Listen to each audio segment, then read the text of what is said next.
What's up, everybody? Welcome back to the channel. Today I'm going to do my episode 5 and 6 sort of summary slash review about The Last Dance. And what we're going to start off with is talking about Kobe Bryant. The first thing that caught my attention in episode 5 was when Michael Jordan was talking about Kobe Bryant, and not just Michael Jordan. They spent some time talking about how hungry Kobe was as a rookie and how Kobe was trying to come at everybody. Specifically with the All-Star game, they were talking about how Kobe was going to try to make it a one-on-one match with anybody, whoever it was, especially Jordan.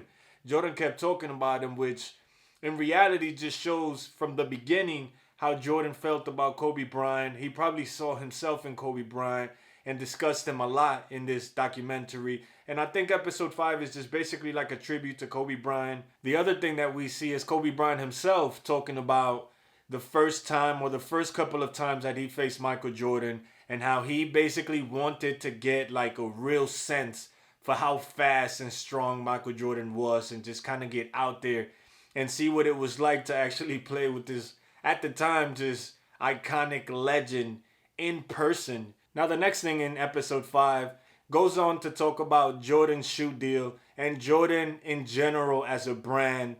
And it's interesting to see him just kind of reference that at the time, he wanted Michael Jordan to be presented to the public like these individual players would, like guys who played tennis and had all these endorsement deals. So he talks about how first they tried to reach out to Converse and they had conversations with Converse.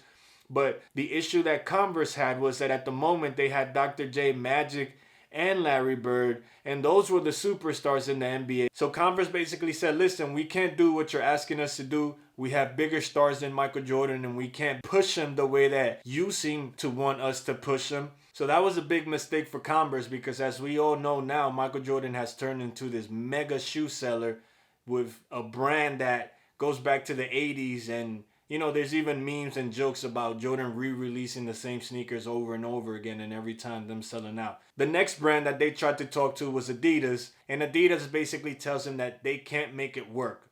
So what's left? Nike. So at the time, Nike was primarily known for creating track shoes, not basketball shoes, and Michael Jordan didn't even want to sit with Nike, but his mother convinced him to hear them out and listen to them. And once they actually met with them, and Nike told them what they were planning to do, his father looked at him and said, "You're not going to get a better deal than this."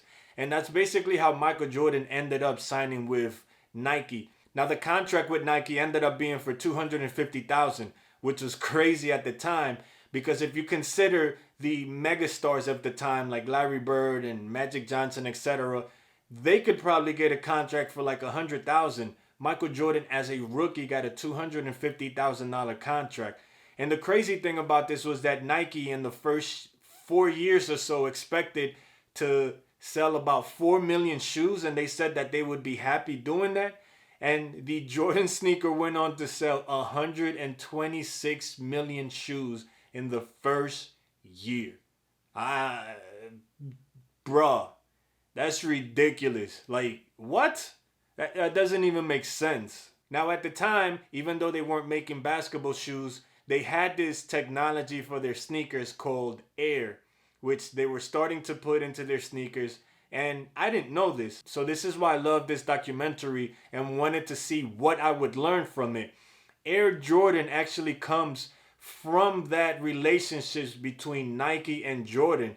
It was actually Nike that came up with the concept of Air Jordan. I always thought that Air Jordan was something that came from him on the court, of people calling him that because of the way he glided in the air. Now the documentary jumps back and forth between like the 80s when things were happening as well as to the first three-peat. And they jump into the 92 finals when the Bulls were playing the Portland Trail Blazers. And at the time there was a lot of chatter about Drexler being potentially as good as Michael Jordan. And so Michael Jordan actually says that he took that as disrespect in the document. Clyde was a threat. You know, I'm not saying he wasn't a threat, but me being compared to him, I took offense to that.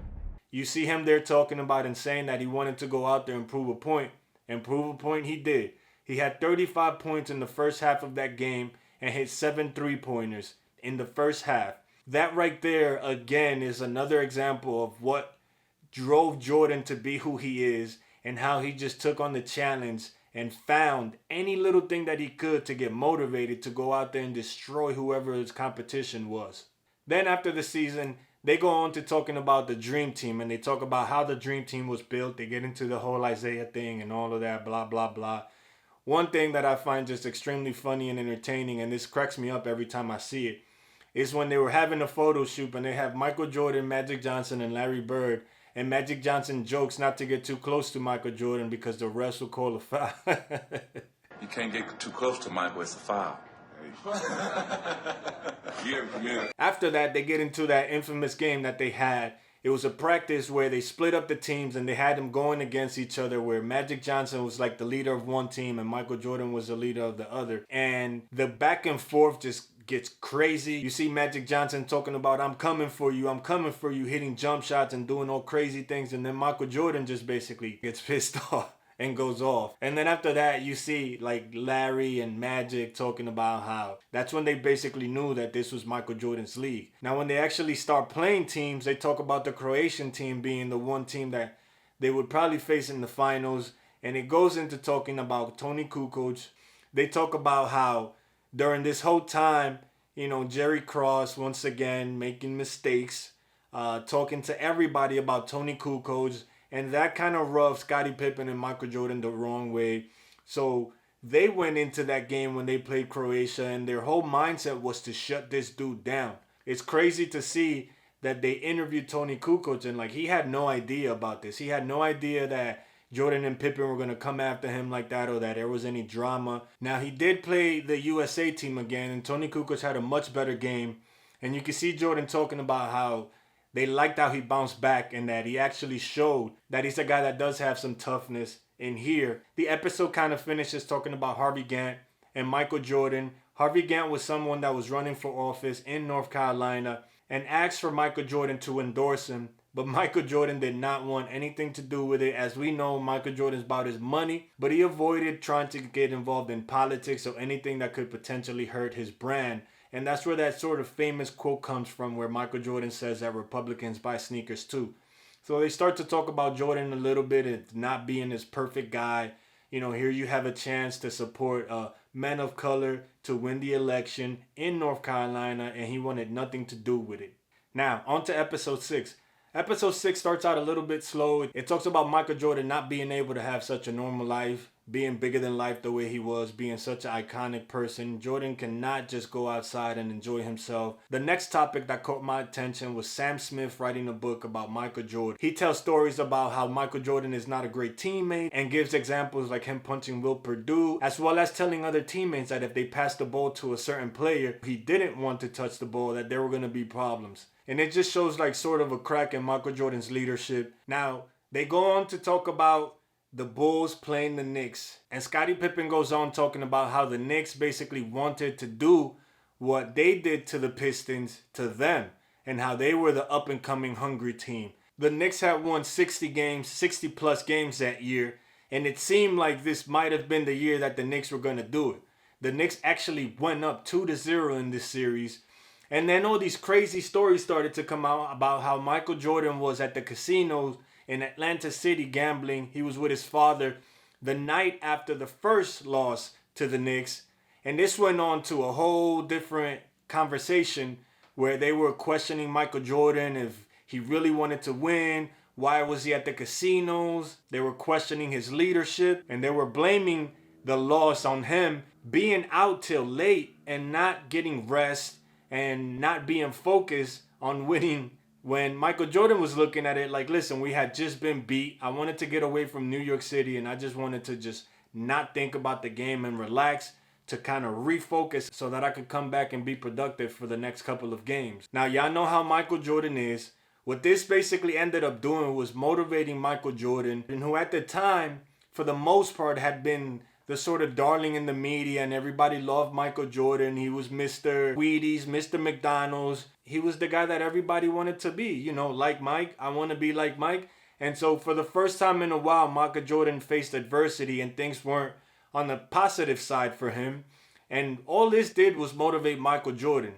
The Knicks did not win another game. If you're a Knicks fan, or if you're the Knicks and you are going through that at the time and you kind of look back, you kind of wish that the media just shut up and didn't start this fiasco that they did, because it just fueled Michael Jordan, and it probably cost the Knicks, their chance at a championship that year. Michael Jordan is the type of player that thrives on motivation and doubt, and so at the time he seemed like he was a little worn out physically and mentally, and had that not happened and him basically got remotivated, the Knicks might have won. Not because they were the better team, but because they were hungrier. That's one thing that people don't really understand often. For example, people say, oh, if Michael Jordan doesn't retire for those 2 years, the Bulls win 8 in a row. No, it just doesn't work that way. People lose motivation. We've seen it with the Lakers when they went from 2000 and 2003 then three-peated, and then Kobe and Shaq just started beefing. Like, things don't just stay sweet when you're winning like that. People start getting jealous for someone getting credit. Who knows? Maybe Pippen would have left the Bulls because Jordan was getting too much credit. It just does not work that way, guys. Next, we go on to the series with the Phoenix Suns. And Michael Jordan actually admits that he was upset that Barkley won the MVP that year. I was a little bit upset that I didn't get the MVP that year and they gave it to Charles Barkley. But with that said, okay, fine, you can have that. I'm gonna get this. But that his motivation at the time went from, okay, you got the MVP, but I'm gonna make sure that I get this championship ring. And Barkley at the time was playing some amazing basketball. But even Barkley, who's interviewed here, says that there was a game where he was playing amazing and that Michael Jordan just played better than him and the Bulls won the game. And that he says that that is the first time in his life where he actually felt like there was a basketball player that was better than him. In game 2, I played as well as I could play. Barkley from the outside. Barkley. And Michael just outplayed me. That was probably the first time in my life that I felt like there was a better basketball player in the world than me, to be honest with you. Now, going into game 6, the Bulls were up 3-2.